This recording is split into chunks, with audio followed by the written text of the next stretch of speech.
From that dirty past life and he's asking us to go forward అన్నప్పుడు మనం ఏం చేస్తామంటే కొన్ని శ్రమలు, కొన్ని పోరాటాలు, కొన్ని ఇబ్బందులు కలిగిన వెంటనే గతమే బాగుంది కదా.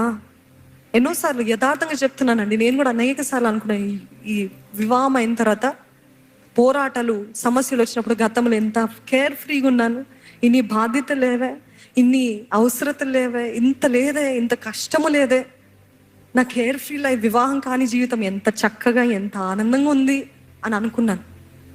కానీ ఎన్నోసార్లు అలా అనుకున్నప్పుడు వెనువెంటనే పరిశుద్ధాత్మ దేవుడు వచ్చి నువ్వు తప్పు చేస్తున్నావు ఒప్పుకో అని చెప్పలేదండి. కొన్ని సంవత్సరాలు దేవుడు నాకు నేర్పిస్తూ వచ్చాడు, నువ్వు అనుకునేది తప్పు, వాక్యము ద్వారా నేర్పిస్తూ వచ్చాడు. అనుకునేది తప్పు, గతము మర్చిపో, గతాన్ని విడిచిపెట్టు. ఎప్పుడైతే గతము తీసుకొస్తున్నారు, అపవాదిని కూడా తీసుకొస్తున్నారు నీ జీవితంలోకి, జాగ్రత్త.